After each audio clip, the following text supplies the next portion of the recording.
Hello friends, നമ്മുടെ പുതിയ വീഡിയോയിലേക്ക് എല്ലാവർക്കും സ്വാഗതം. നമ്മളിതൊരു സ്പെഷ്യൽ റെസിപ്പിയാണ് ഉണ്ടാക്കുന്നത്. അപ്പോൾ അതിനായിട്ട് ഞാനിവിടെ ഒരു മുട്ട പൊട്ടിച്ച് എടുത്തിട്ടുണ്ട്.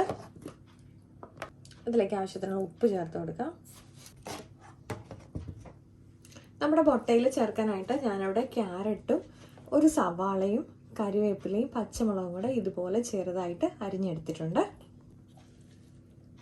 നമുക്കിത് കുറച്ച് ഇതിനകത്തോട്ട് ആഡ് ചെയ്ത് കൊടുക്കാം. ഒരു നുള്ള് മഞ്ഞൾപ്പൊടി ഇട്ട് കൊടുക്കാം.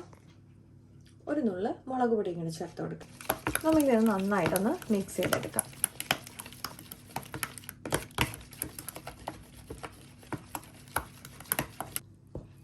അപ്പോൾ നമ്മുടെ റെസിപ്പിക്കായിട്ട് ഞാനിവിടെ ദോശമാവ് എടുത്തിട്ടുണ്ട്. നമുക്കിനി ദോശ ഇടാം. നമ്മുടെ ദോശപ്പാൻ ഇവിടെ ചൂടായിട്ടുണ്ട്. അപ്പോൾ നമുക്ക് ദോശമാവ് ഒഴിച്ചു കൊടുക്കാം.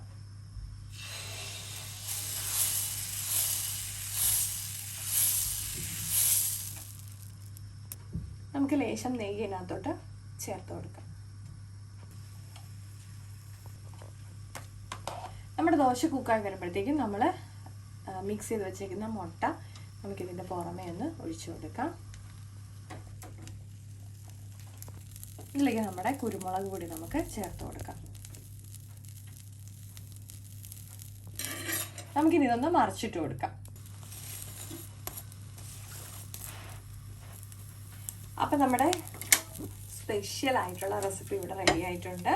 എല്ലാവർക്കും ഇഷ്ടപ്പെടുമെന്ന് വിശ്വസിക്കുന്നു. ട്രൈ ചെയ്ത് നോക്കണം. അപ്പോൾ വീണ്ടും മറ്റൊരു വീഡിയോ കാണും വരെ നന്ദി, നമസ്കാരം.